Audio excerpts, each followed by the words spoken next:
Podcasts, the final frontier. These are the voyages of the podcast. There are 4 lights!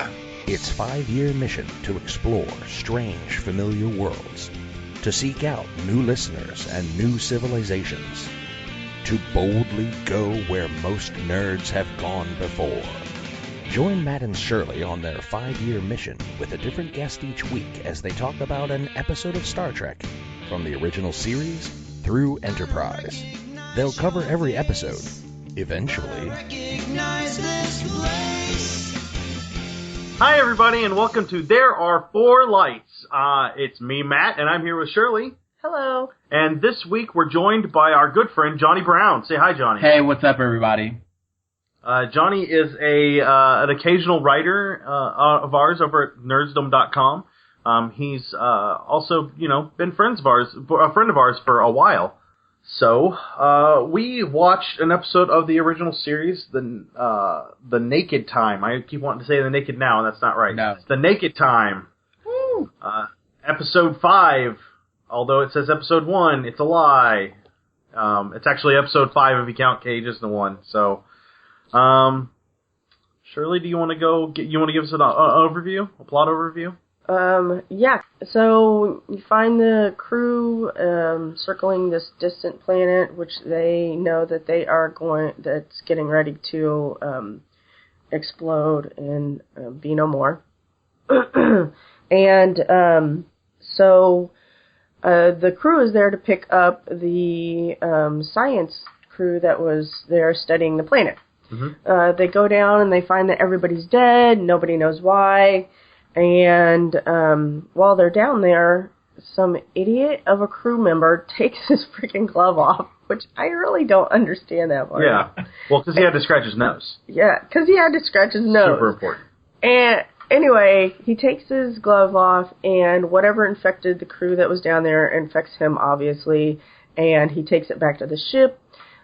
Craziness ensues as there's a hellman that shuts everybody out of the engine room, turns off the ship, and the ship starts to plummet to its death as the planet starts to implode in its gravitational pull.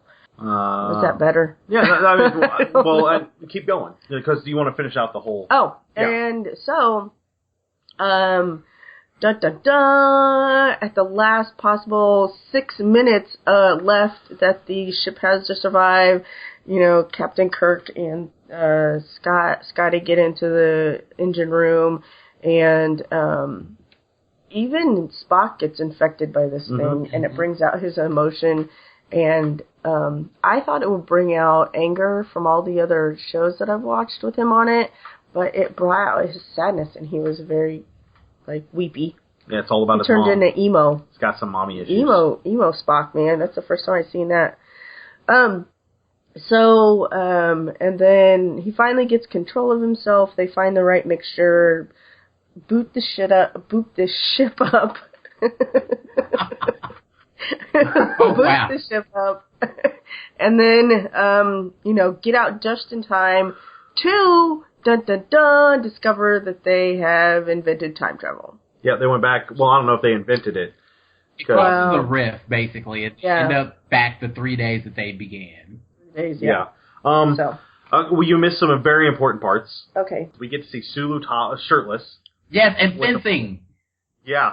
Fencing. And, George Takei was way over the top, and he was supposed to be, but it was really enjoyable. And the thing is, I follow him on Twitter and Facebook and everything, and from everything that I know of him now, I know he was having a blast. He was having such a blast in that part. Yeah, because in his autobiography, and in fact, I saw him when he came here a couple months back at Butler. And he actually talked about that, and there's a whole chapter in his autobiography that's dedicated to the fact that he had so much fun actually being able to fence and just kind of do this over the top kind of sexy yet campy thing, and that it was one of the more enjoyable experiences he had filming on the series. So I thought that was quite cool. Oh, very awesome. Yeah. See, so I pegged it. Yeah, he seemed to be having fun. You also missed, and it's not a huge deal. This is the first episode where we have the entire cast. Mm-hmm. Well, we're missing Chekhov still, but he's in season 2. Right. But we see, Kirk, Spock, Scotty, Sulu, Uhura. They're all there. Uh-huh. And then to turn around, we also get Yeoman Rand and Nurse Chapel. Yeah. Who, Nurse Chapel, is played by? Margelle Barrett. Yeah. Who is Shirley. No, we're going to let... Johnny's the guest. I answer this every single time. Johnny, who else does she play? So, Margelle Barrett is... she's Nurse Chapel. For those that have not really followed the original series as much, but the new series, she was the voice of the computer. She's also, FYI, Gene Roddenberry's wife. So, mm-hmm. But at this time, what was she? She was, wasn't she his, mistress or girlfriend at this time? I think so. I think he was, I think he was still en fiance to someone else. Yeah. I think she was the side chick. I had forgotten that she had passed away. Yeah. I'm kind of sad now. I didn't realize that at all. He's got tears in his eyes. Yeah, guys. a little bit. She passed shortly after the completion of Star Trek Into Darkness. She recorded her voice, and right before the film came out, she had passed, unfortunately. So yeah, that's really sad. She's the voice of the computer, and then the mother of Deanna Troi. Yeah. And honestly, personally, I really think that she's way better as McCoy or as Troy's mother in the Deep Space Nine episodes. And she was number 1 in the Menagerie. That's true. She was, yeah. So she's actually our first big star that's been multiple roles. We have those coming up. This is just the first one we've hit, and actually a lot of them come in the later series because of where they can fill in those roles. Oh, you forgot another character. Who? This is the very first time that we saw the automatic injector thingy. Oh, yeah, the hypo spray. Hypo spray. Yep. God bless. Yeah. I have lost my Star Trek vocabulary this evening. I'm sorry. No, you're fine. But yeah, no, she's there's a lot going on here, and it's all a lot of firsts, which is great. I'm really happy to see all those, and I feel like this is the first one where it feels like the original series as a whole. It's not slightly off like the last 3 episodes, and then clearly the cage was way off. But this is where we really grab our footing, which is a strange one since we get to it's the whole crew going kind of crazy. Mm-hmm. Yeah. But we do get to see the darker, deeper sides of the personalities of each of the crew members in those steps. And then we also get to see why Kirk isn't all over Yeoman Rand. Exactly. Oh, you guys, interesting historical sidebar about this episode. The funny thing about Naked Time was that it actually was supposed to be a 2-part episode. Oh, really? Yeah, really? It was actually supposed to be a 2-part episode, and basically the cliffhanger was going to be when the Enterprise went back in time, and then they decided to revise the ending for whatever reason, and it basically the second part would have became the standalone episode Tomorrow Is Yesterday. So they changed the ending to end the way it was, and then what was going to be originally the second half to what was originally supposed to be the cliffhanger that ended up just being the ending became the episode Tomorrow Is Yesterday. So yeah, It actually was supposed to be a 2-part episode. A lot of people don't know that, but yeah, it was supposed to be a 2-part episode. Right on. Cool. We missed one of Margelle Barrett's roles. She was Imress in the animated series, which we are not watching for this. Yes, that's right. I always forget about that because, but yeah. Yeah, we are totally skipping the animated series. We tried to watch a couple episodes, and it's... Yeah, he won't let me watch it. It's rough. You can watch it by yourself all you want. No, but you know what it reminds me of? It reminds me of all of the different scenes that I've seen from Archer. Yeah, it's that same friggin' animation. It is that style. same animation. You're right. You're absolutely right. Except in Archer, it's used in a parody. In the animated series, they're serious about it. But I get what you're saying. Yeah. So Majel Barrett is our big kind of guest star here. Mm-hmm. Let me get back to where I had the other ones. We also got Stuart Moss as Lieutenant Joe Tormolin, who was the idiot that took off his glove. Yes. He's not a huge name, but he had some stuff that he did. The Bat People. That's an awesome name for a movie. He was also. He looks like he was just kind of a. Maybe that's where I've seen him before. Yeah, he was in a bunch of stuff. But he was, the idiot guy. And then Bruce Hyde played Lieutenant Riley, the guy that takes over the ship. And he was in quite a few things. And he actually comes back in the original series for The Conscience of the King and revises the Lieutenant Riley role. Oh, cool. So that's kind of nice. It's nice to see people come back that aren't the main characters. It's nice to see that the consistency of cast. Plus, Sulu shirtless. Yes. I knew Johnny would be excited about that. Yeah. So I don't know. Like, we didn't see any strange races unless the disease was a race, really. Well, no, it wasn't a race. It really was not. No.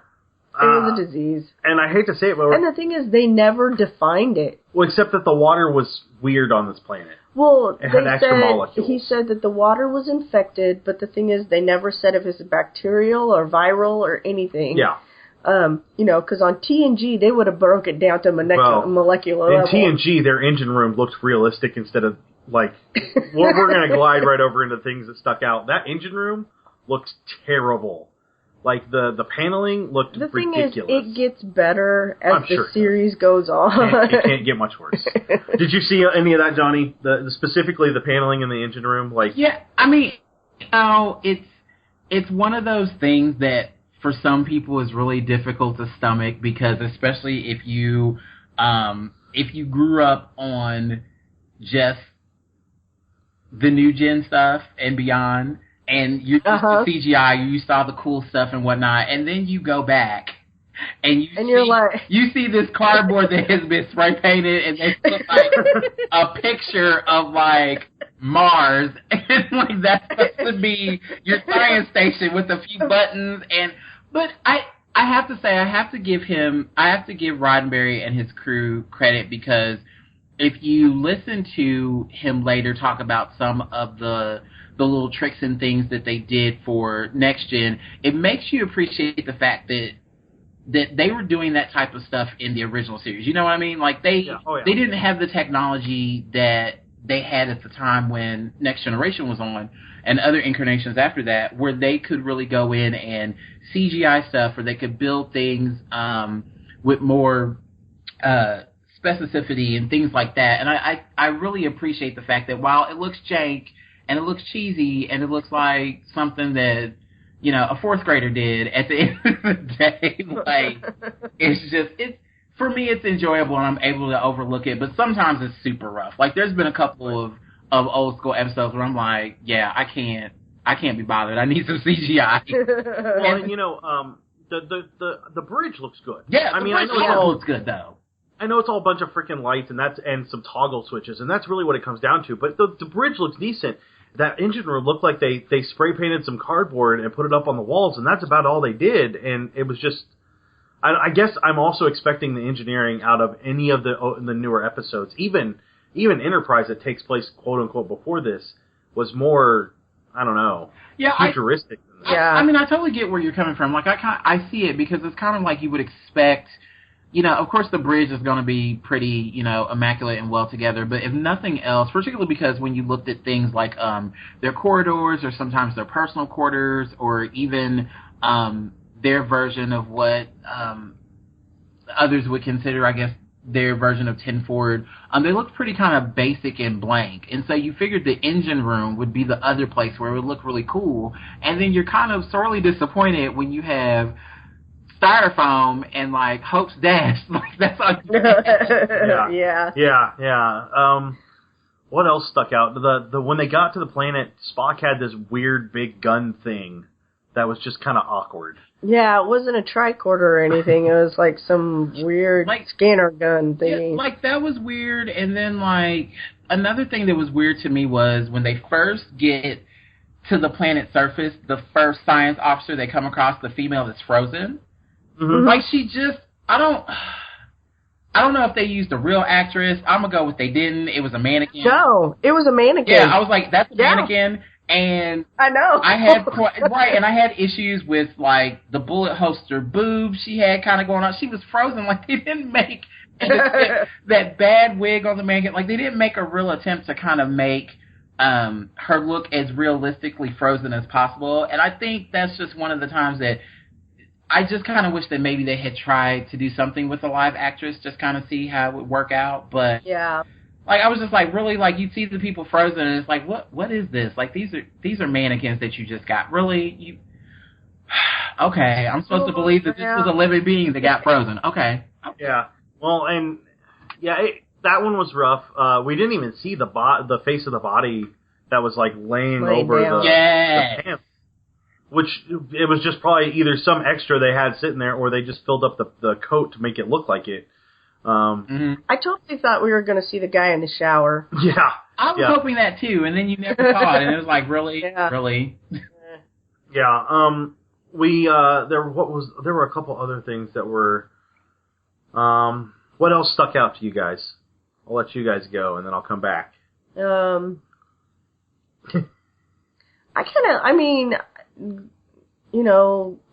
up with the reruns, I kind of gloss over everything because I look more at to watch the actors and the story.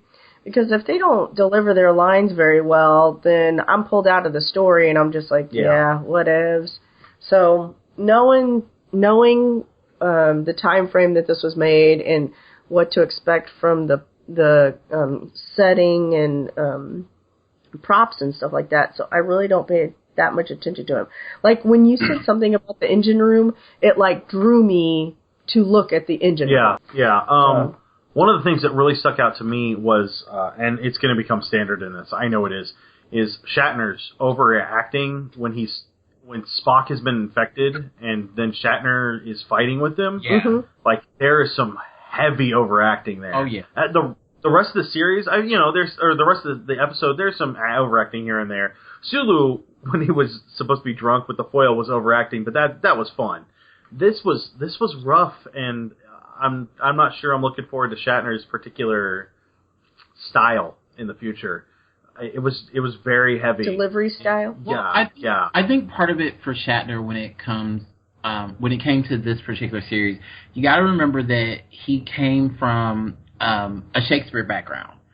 So at this point in time, he's done a few things it wasn't Route 66, but he's done a little bit of episodic television in the States as far as Twilight Zone episodes. He did Thriller. He did a Thriller episode, which coincidentally several of the original Star Trek cast did Thriller episodes, William Shatner,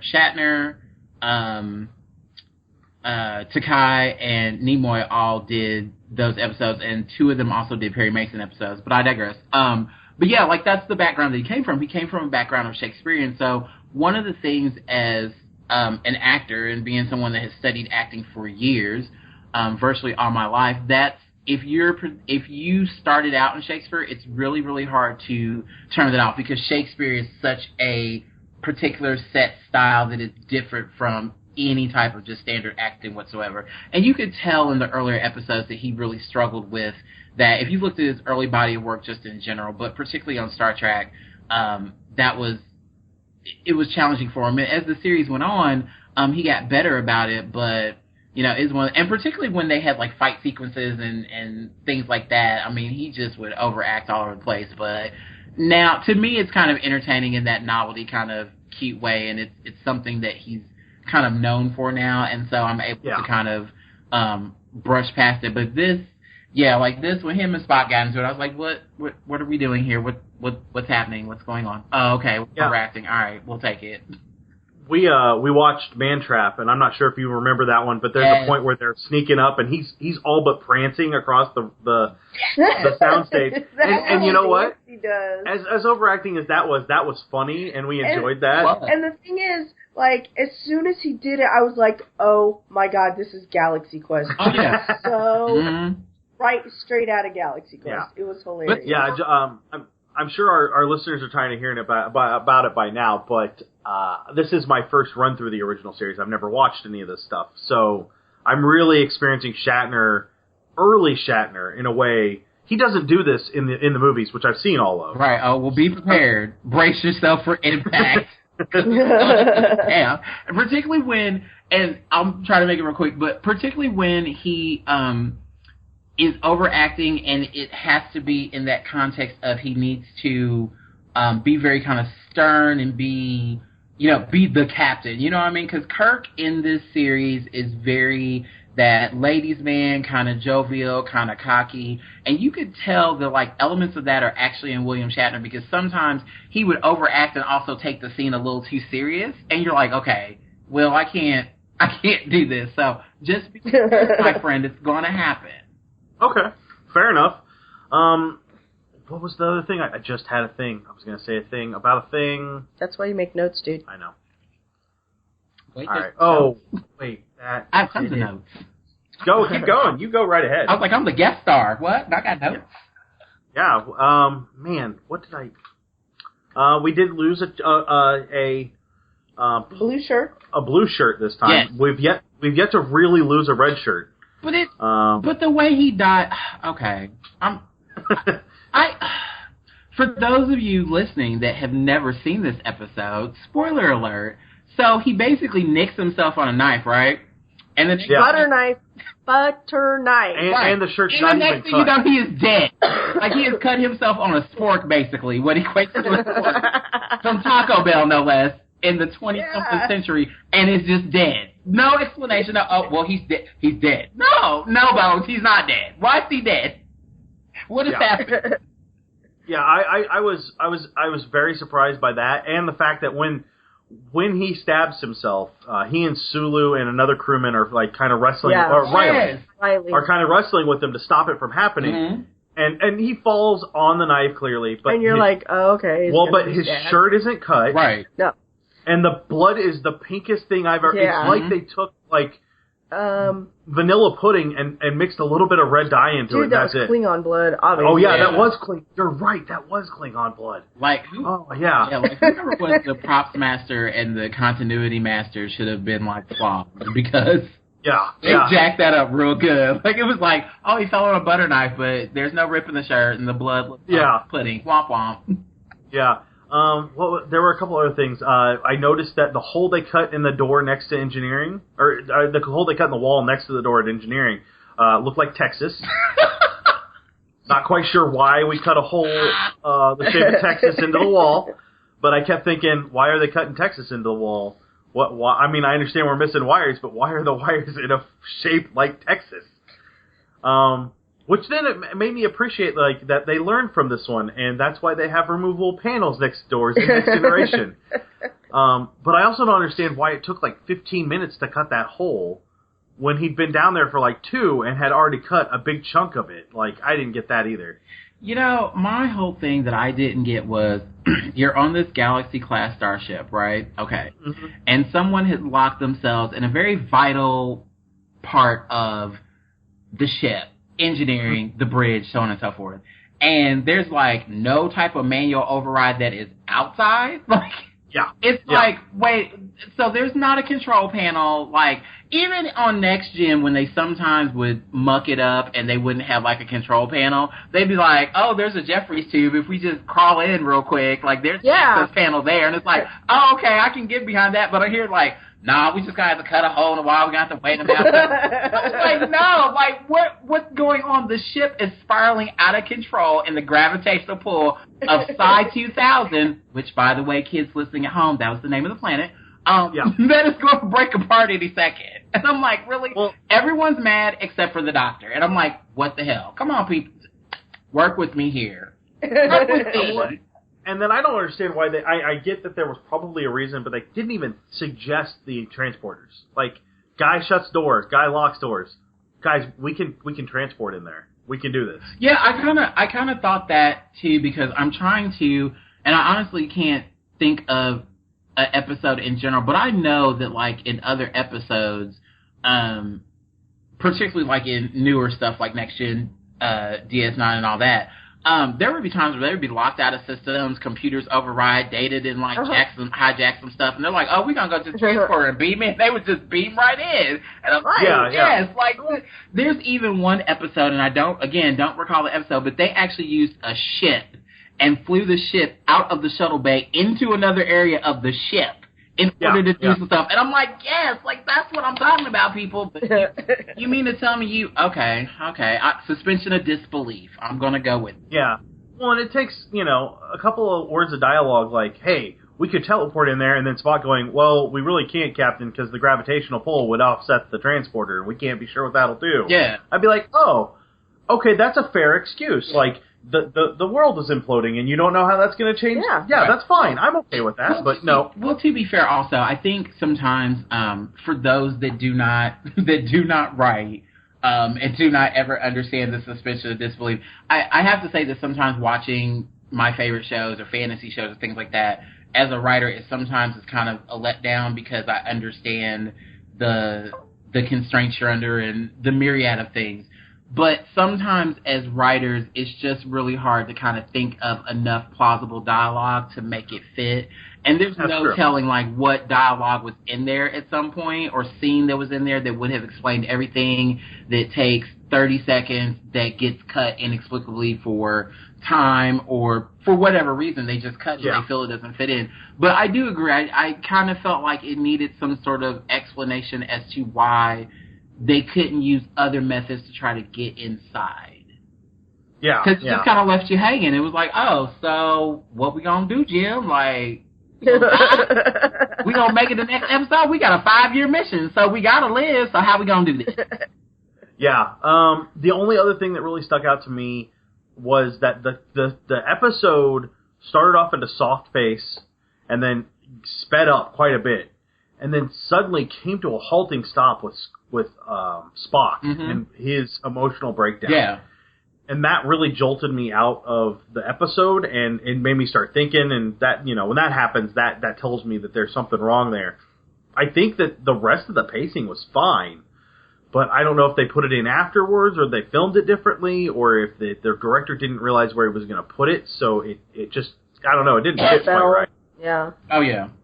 All right, so we're going to get into our reoccurring items, since we've kind of touched on the rest of the stuff. Bones doesn't get to say anything about being a doctor and not something else. Nobody did use a hypospray. He did. And some weird-looking plums. Weird-looking plums? Yeah, the things that you hang on the end of the line so that it makes the line straight. It's a plum, called a plum. What kind of a... Okay, sure. Yeah, absolutely. We're on the same page. Yeah. Okay. Kirk got none of the ladies, although he tried to get. He clearly is all about Yeoman Rand. Actually, I just read on the Alpha. What is this? The Memory Alpha site that right at the end, right as he's giving that last command to pull away, he like longingly reaches towards Yeoman Rand while she's standing next to him, but it's like really low key. Creepy. It's very low key for William Shatner. Spock wasn't overly logical. In fact, he was kind of the opposite in this one. Yeah. However, I would like to put out that Spock gets all of the ladies. Because, as we learned, Uhura is all about him in the last 2 episodes. And Chapel. And Chapel is all about him now. Mm-hmm. Like, that's kind of awkward. But, whatever. And no red shirt death, but we had a blue shirt death. And then Uhura did something other than answer the phone. She got to pilot the ship. She did. That's awesome. Yeah. Yeah, well, she was more than just the AT&T operator. Honestly, other than one episode and then the episode... So, in the majority of the episodes she's been in, she's done something. Yeah. It's not just been, I answer the phone now. Like, she's been more integral than I had expected her to be. Well, I had this view that she was just going to be literally answering the phone. And that was no. Like, she was... That's one of the... I think you'll be surprised at how... integral the ladies were in this series, given the time period, particularly Uhura, played beautifully by Nichelle Nichols. And I think part of that was just the fact that the writers of the show were really trying to make a commentary about what was going on in the country at the time. And so it was really important for them to say, if we're going to have this interstellarly diverse group of people, that they should be able to, all of them, be intriguing and engaging and be able to do something more than the one-dimensional thing that they're stationed to do. So yeah, like, and she does quite a bit, and so it's really it's always it's always refreshing, especially because sometimes you'll see her and it'll be 2 or 3 episodes where she just kind of does nothing, and it's basically hailing frequencies open, communication down, I'm getting the signal, and then the next second, she's running around and she's shooting somebody with a phaser, or she's pulling some wire for someone, or something. That's nice. I guess maybe it's just the movies that make me feel like she doesn't do much, because literally, other than the fan dance in the 5th movie, I can't think of anything else she did. Like, she was the communications officer, and that was about it. Yeah. But, the 5th movie is not exactly stellar. There's horse neck pinching. That is another cast. Yeah, there's horse neck pinching, and Uhura does a fan dance, and then God gets on a spaceship. Yeah, like there is... Oh. And we won't go back to that. So, let's kind of wrap up the episode. Tell us, Shirley, we'll start with you. Kind of wrap up what you thought and give it out of 5 stars. It was kind of baseline original series Star Trek for me. I really find it enjoyable. I thought, and I'm not sure if I said this before, but I thought, coming back and watching it with you, one, because I'm so critical about everything. Mm-hmm. I thought I would be like, oh, this is not as enjoyable as I remember it when I watched it with my dad. But I do. I'm finding it that I still like it. Some of the topics are still, relevant to the times. And, this episode, I'm going to give it a 3 out of 5 because of Takai's little prance through the halls as one of the 3 musketeers. Fair enough. I thought that I liked it. I liked it a lot. I'm going to rate it a little higher than you for a couple of reasons. First, I'm really excited that the whole cast was there, and this felt like the first full, real episode to me, which I think that's really great that we're finally getting that foot. And the other reason I want to rate it higher is this makes me feel very anxious, and I'm very much looking forward to the Naked Now, which is the next generation correlation to this. They get the same disease, and they go through the same things, and Tasha Yar gets a Jerry curl. It's kind of weird. She doesn't get a Jerry curl. She gets a slick down, but not a Jerry curl. I think it's like a 3.5 for me. It is pretty standard, but I haven't seen a bad episode of Star Trek yet for the original series. The cage was weird, but I didn't think it was bad. No. And then, Mantrap had a weird hand puppet plant. Yeah. I'm still loving that. So I just think like this cast, even the non whatever they're called, integral, like the non-integral cast members, everybody gels really well. You know? It's like they fit together. Yeah, and short of the weird like wax shots of like Kirk. That I just feel like that was product of the time. I can't remember who else has been talking about. I think like every single person that we've had on this show so far has had something negative to say about those shots. But the thing is, like, I feel like that even if they used them in Perry Mason, they used them in Twilight Zone. They used them in a lot of those scenes to like, pronounce the scene, like make it.